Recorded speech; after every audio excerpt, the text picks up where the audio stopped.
with Thomas and Autogefuehl in 4K, full screen, full length, with the Alfa Giulia facelift with a beautiful new paint here.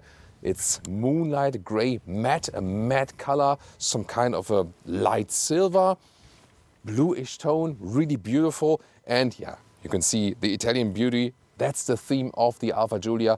Probably the most beautiful car in that segment, is it? Tell me in the comments. You can see here this classic design, the so-called tree logo with the front grille and the two elements in the lower part with the air intakes. The whole thing then they call tree logo. New headlamps with daytime running light. You can see this 3-element daytime running light like in the Alfa Tonale. New small or compact SUV by Alfa, and this is also a citation of past Alfa models. And the whole headlamp unit is now adaptive matrix LED. Finally they go for that one, and it's also standard equipment, but there's more. The length at 4.64 m or 183 inches, that's a little bit shorter than the competition models. And you can see here blacked out window frames. This is special to the Competizione model, the high trim level here in the facelift, compared to Extrema in the US. You can see also the new Competizione badging here. And the black mirror caps, they always come with every Giulia model. Here we also have 19-inch wheels in a beautiful, very open design. We've seen it over the years also with Alfa Romeo, and here also with the contrasting brake calipers in red. Really beautiful. A timeless design for the rear, very consistent design lines, and new tail lamps here for the facelift, updated design and also transparent covers. So before it had this red tinting, now clear look through the new signature. Very cool. In the lower part, that is like a diffuser style. And is that a case for the Autogefuehl fake exhaust police? Well, the rear ones are visible on the inside and this outer tip around. I would say this is not a case where with the Autogefuehl fake exhaust police would send someone to jail, but maybe just a little fine. What do you think? Under the hood we have a 2-liter 4-cylinder, 280 horsepower.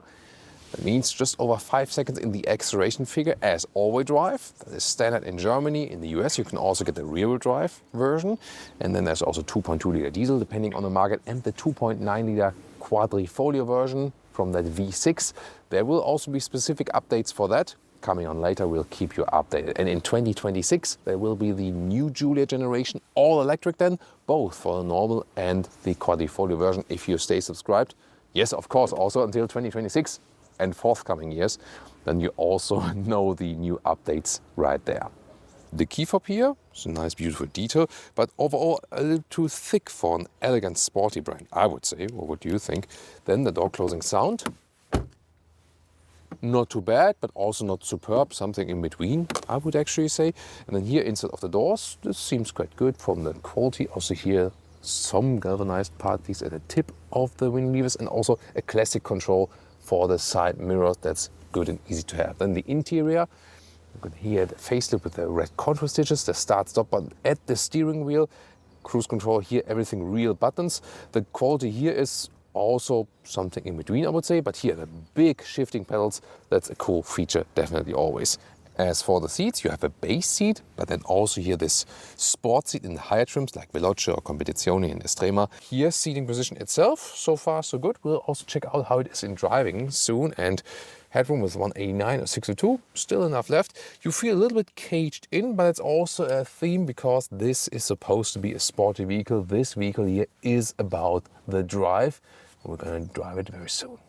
Pro and con in this interior, what I love is the general styling.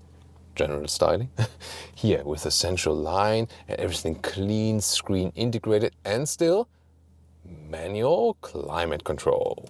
Con is the infotainment unit, which is super slow, really old school, and look at that, the visualization also. When you take a look inside the map, for example, it looks like there's like a filter on the screen, which makes it less brilliant. It's really weird. Let's listen to the Harman Kardon sound system.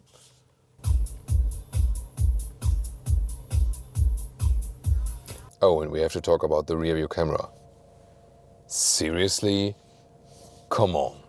Yeah, you can't offer this in a car that is also at 70,000 euros as it stands here. middle console, USB charger here, adaptive cup holders, enough space, it's really good. And also a proper shifting lever. And here this is the lever to activate the stiffer suspension if you have the adaptive suspension, which is here in this top trim model. And here dynamic mode, this would be the neutral mode or the advanced efficiency mode.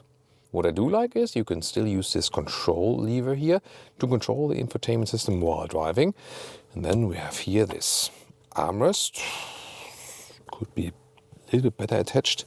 When we open it, we have inductive charging right underneath. And that you can also put your smartphone here. Then USB-A or USB-C connector. Digital instruments, really beautiful. These are all new 12.3 inch, and look at that here, how they are basically curved in this goggle design, also classic Alfa Romeo element, beautiful. And then here you can see also the facelifted daytime running light as this signature.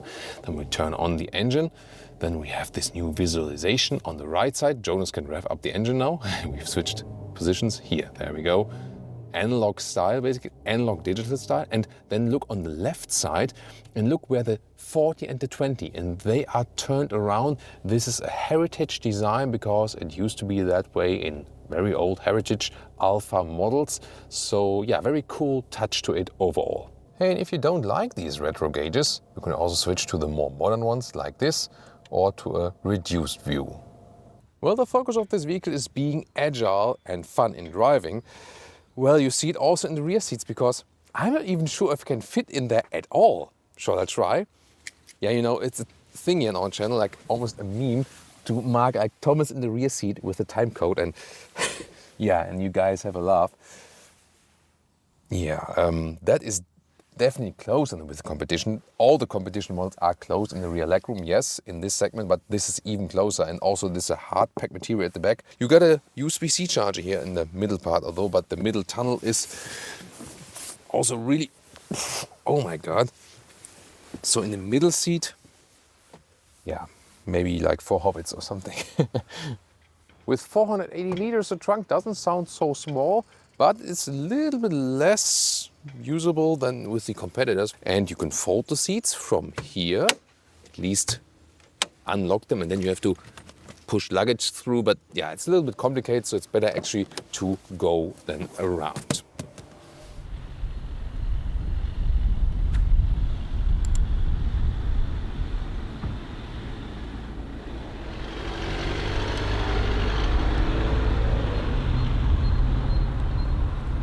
Welcome to Thomas's driving lounge with the Alfa Giulia facelift. 2-liter 4-cylinder Competizione, 280 horsepower. That turning indicator though, really? Is that also heritage scheme?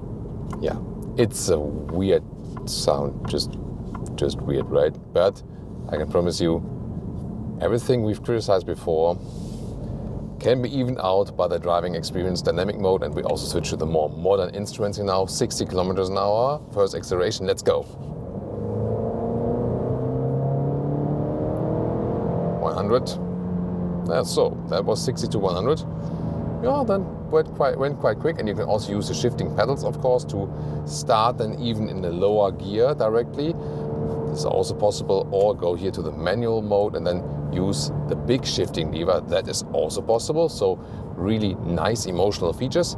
In the neutral mode, the N mode, the gears are not turned up that high. Here in the D mode, dynamic mode, also the suspension is set on a stiffer note. Everything is set on a sportier tone overall. Let's see about the steering differences. Soon we can also accelerate out even further. We get to the left lane here now, and we can soon accelerate out. Neutral mode here, yeah, steering is a little bit lighter. D mode, I have a little more resistance. So, are you guys ready to accelerate? From 100 kilometers an hour, let's go. 130, 150, 170, and now decelerating again, hard on the brakes. Wow, good feeling for the brakes. They have worked on the brake feel indeed, and for the brake performance with this facelift. Also, they have shredded some weight off the engine in the front, so some weight savings for even better balance. And indeed, this car has some serious balance indeed. So also lane change here at 1 kilometers an hour, 60 miles an hour, super quick. The steering is yeah, you know, very sensitive, but it's also cool somehow. One more acceleration, let's go. 130, 150, 180, wind noise picking up. Now it's getting really loud in here. Whoa, at 200 kilometers an hour, here is a lot of wind noise. 125 miles an hour. So yeah, here at 160 or so, the car feels good as well. But at really high speeds, there are a lot of like wind noise that you say like, oh, is something broken? Yeah, but the cool thing about this vehicle is you really feel this awesome balance indeed. So everything feels very well in the proportion and so on. And it feels so light.